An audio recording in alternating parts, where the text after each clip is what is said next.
Hey everyone, this is Joe from the Northeastern Native Plant Digest, bringing you another video on a beautiful but cloudy fall afternoon. Today I'm going to highlight some of my favorite native shrubs and trees that you can use to add color and interest to the fall garden.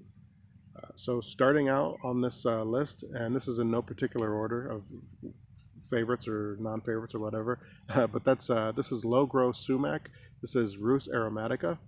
This is a shrub that is a cultivar of our native specimen, Rhus aromatica. That's a shrub that can get fairly tall.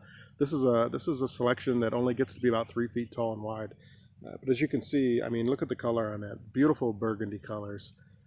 This is a very tough and adaptable and durable plant. It can spread by suckers if it's really happy. You can use this to plant on a slope if you have erosion problems. This is just a really wonderful shrub that you can use in the native garden. Once it gets established, it's going to take very little. It's going to have very little maintenance requirements. So there you go. That's Rhus aromatica, fragrant sumac. So I'm going to take a little walk over here, and I'll meet you a little bit later. Okay, so I'm back over here next to a small shrub that I planted from a sucker this year. I have a bigger one over by the house, but it hasn't really started changing yet. So I thought I'd talk about this one. This is Virginia sweet spire. This is Itea virginica.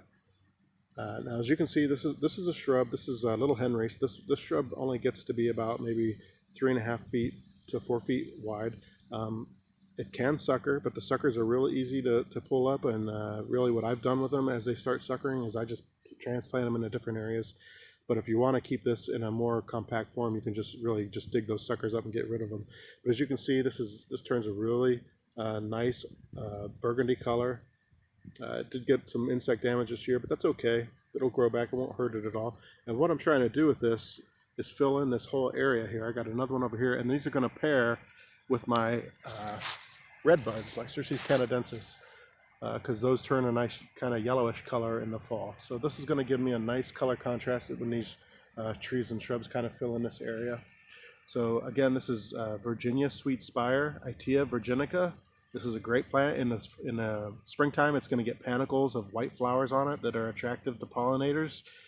Good early spring source of nectar.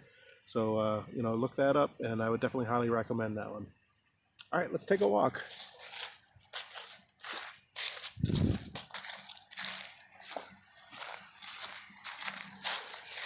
Okay, so here's another one of my favorite shrubs. Now this is a native. It's a little bit more native, to the southeast of the United States, but it is hardy up to I think zones 4 or 5, and I think I'm in zone 6B. This is Fothergilla. So Fothergilla is this is a cultivar. This shrub is only going to get to be about 4 feet tall and wide. This is in the witch hazel family, actually. It actually has leaves that kind of look like a witch hazel, but I just want you to kind of look at the color on this. This is a very striking shrub in the spring and in the fall. This is a very low maintenance shrub. It's very hardy. Once it's established, it's drought tolerant. I have one in the front of my yard that gets full sun all day. I barely watered it at all. We had a really dry summer, and I barely gave it any water on. It looks fantastic. But look at the color on these. These turn a beautiful, beautiful, bright yellow and red color. These are just great to have in the garden. In the springtime, they get a really nice, beautiful, big showy flower on them that the bees love. So this is definitely one that I would consider for your garden. This can take some shade. I have this in my woodland garden. It can take full sun too. So this is a plant that you can kind of use, especially if you have some problem areas. I would definitely recommend this shrub. Okay, I'm gonna pause this and I'll catch back up with you. All right, so I'm over here and I'm in front of a shrub that I didn't really get a chance to talk about this year in any of my prior videos. I'll try to do one this spring when it's in bloom. But this is red chokeberry. This is Aronia albutifolia, if I'm not mistaken. So this is a shrub. It's lost a lot of its leaves now, but it turns a beautiful, nice reddish color in the fall. And it has these wonderful, beautiful berries. I love the berries on this. If you guys have seen some of my other videos, winterberry choke cherry. I chokeberries, choke cherries, snowberries. I love all the shrubs that give berries in the fall. It just gives a lot of fall and winter interest when there's just not a whole lot going on in the garden. These are edible. They're not very tasty. That's why they're called chokeberries. But as you can see, they get a nice, lovely red color on them. These can sucker too. They do prefer a little bit moister soil. So I definitely wouldn't put them in a place where they're going to be dried, where they get dried out. You're going to want to keep these. If you do, you're going to have to water them. They can get a little bit leggy on the bottom, lose their leaves and stuff on the bottom, but that's okay. I think they're well worth the any little bit of effort that might go into these. You can cut these back; they'll grow back. So there you go. There's red chokeberry. So let's take another walk. All right, so I'm back here. So this is a shrub that I planted earlier in the spring in front of this native honeysuckle that I did a video on earlier, and I really like this plant. This isn't a native to Ohio, but it is native to North America. It's more of a southern species, but it's still worth considering in your garden. This is Carolina allspice. This is a beautiful hardy shrub. Gets really nice chocolate looking flowers on them that are very fragrant. This thing bloomed this year for the first time, and it's really smelled wonderful. I really love the fall color. This is the first time I've actually seen it in the fall garden, because this is the first one that I've had. But I have to say that I really am loving this nice shade of yellow that this is turning. And what I really want to do is put something on the ground to complement it. I might do some green and gold.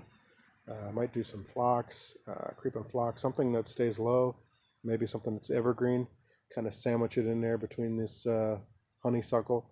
But I just think that's a very lovely shade of yellow there. So this is Carolina allspice. All right, I'm going to keep going.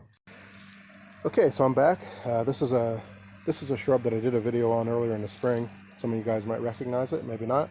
This is Ruby Spice Summer Sweet. This is the Clethra alnifolia.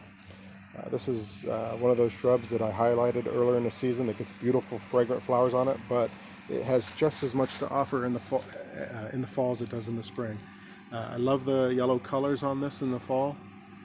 It would look nice complemented with a low-growing black chokeberry. In fact, I have some growing over there a little bit. Hopefully that'll fill in this lower space here. And that'll be a nice reddish burgundy color contrasting with this beautiful yellow color. So this is a wonderful garden. This is a wonderful addition to your fall garden. Summer Sweet. Okay, so this last one I'm going to feature today is Cornus, Florida. Of course, this is flowering dogwood. This is a very popular flowering tree. This part of the United States gets nice, very showy flowers in the spring. It gets beautiful burgundy colors in the fall. This one didn't bloom this year, but if it had, it would also get wonderful red berries on it that are a nice important food source for birds in the spring. This is an understory tree. It can take some shade. Probably get to be about, I've seen them 25 feet, maybe 15 feet wide. Not a huge tree, but a beautiful tree. So you can see this gets a nice, beautiful colors here in the fall. So this is another one I would highly recommend. And you know what? I think I might do one more. I got one more small understory tree I'm going to show you, and then we'll wrap this up. Okay, so this is going to be the last one that I kind of feature here. I didn't really talk about this at all this last spring or summer, but I might as well highlight it now. This is absolutely one of my favorite small native trees. This is Serviceberry. So this one's called, I believe this one's Autumn Blaze, if I'm not mistaken. But this is just a wonderful, nice understory tree that can, it could be a multi-stem shrub or tree. Get to be about maybe 25-30 feet tall. This gets really nice showy flowers in the spring, followed by a blueberry-like fruit that the birds really like. I planted this here in hopes of attracting cedar waxwings to my yard, but haven't had any yet. But as you can see, this turns a nice, really nice color here. I love this color. This is a very tough tree. Doesn't really, I haven't watered it very much. Has a nice shape to it. Haven't really had to prune it too much at all. So this is another one that I would definitely highly recommend for your garden. Again, that's Serviceberry. There's a lot of different varieties. You can look it up on your favorite browser. Nurseries are really starting to carry them now. So you shouldn't have any problem finding any of the shrubs that I've highlighted today. I've found them. It used to be you couldn't hardly find any native shrubs in the garden, seemed like, but this year and the last few years, I've really noticed an uptick in the availability of native trees and shrubs, and I really find that encouraging. So this isn't by any means an exhaustive list of all the shrubs that are out there that turn colors, or trees for that matter. There's a lot of them out there. Half the fun of doing native gardening is just getting out there and doing your own research and making your own discoveries. But I'm going to keep doing videos here as the season progresses and just show you the kind of changes that take place in the woodland, in the native garden. And I hope you enjoyed this video. Hope it gave you some ideas of things that you can work into your garden.